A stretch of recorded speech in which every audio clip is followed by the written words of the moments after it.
Sana. Jamani, mbona asubuhi wapi? Tunaenda kuchenja kuni. Wote nyie? Kawaida. Tunaweza tukasaidia. Twende wote tukasaidia kuchenja. Hapana. Sio wenyewe tunaweza kwenda. Twendeni.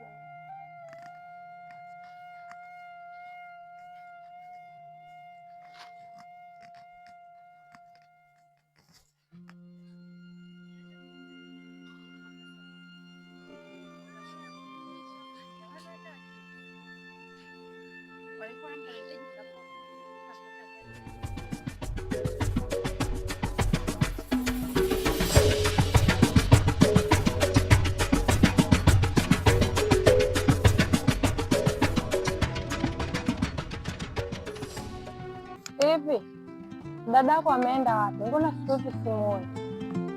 Alipata homa ghafla, kwa hiyo ameondoka na mama, wameenda kijiji cha jirani. Ndo ameondoka bila kuaga majirani zake.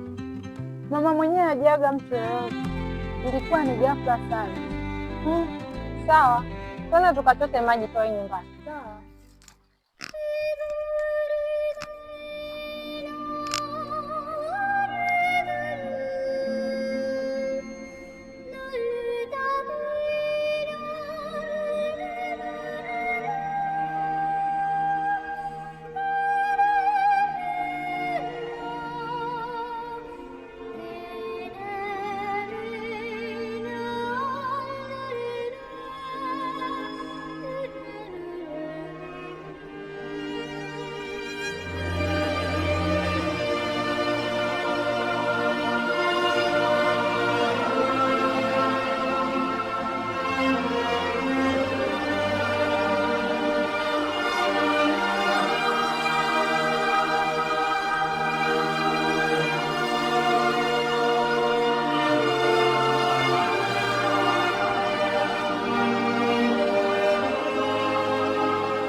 Mimi ni director wa filamu itwayo Ufalme wa Kifo.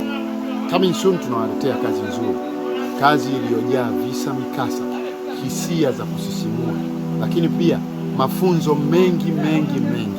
Twende tujikumbushe zile zama za kale. Twende tukawakumbuke wahenga, mababu na mabibi zetu. Tunakwenda kuwaletea filamu iliyojaa visa na mikasa, hadithi kama za Mwanamalundi na wengine wengi waliowahi kupita. Hii ni Ufalme wa Kifo. Zakaya. Olanda, mbona siku hizi uko busy sana? Shida nini? Hamna, unajua sasa hivi mamangu anaumwa, lazima niwe busy sana. Oh, kumbe. Basi sawa. Vipi lakini anaendeleaje? Anaendelea vizuri, namshukuru Mungu. Basi nikipata muda. Sawa, karibu. Sawa.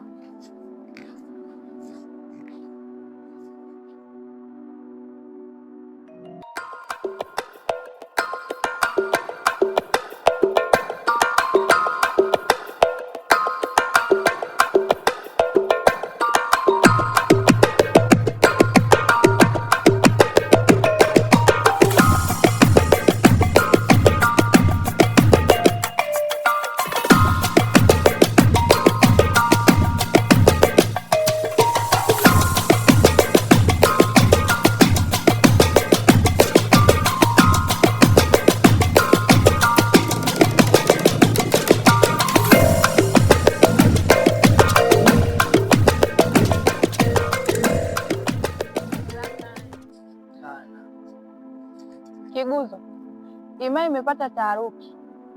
Tumesikia kuwa mfalme amedondoka jana na kupoteza fahamu. Ni kweli, watabiri walishasema haya itapata mkombozi. Pengine utabiri wao unakaribia. Jamani, bora Imani ipate mkombozi. Na hisi itakuwa sehemu salama. Jamani, tuendelee kufanya aliyotuleta. Tukisikika tutaonekana asaliti. Sawa. Nitamtaka mwenyewe.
Zakaya.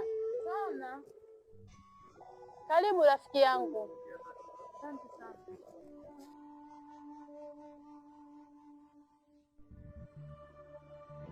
Olanda, himaya imezua taharuki. Mfalme juzi alidondoka ghafla na kupoteza ufahamu. Ni kweli, himaya yote inajua mfalme kapatwa na shida. Pengine ndio itakuwa ponea yetu, maana hata kokoa zimeshuka sana bei, hazina faida kabisa. Ni kweli, unaona manyunyu yashaanza. Fanya uondoke usije ukalewa bure. Lakini sio mengi sana, sio ya kutisha. Lakini sawa, tutalizungumzia hilo tukikutana hata kisimani. Sawa?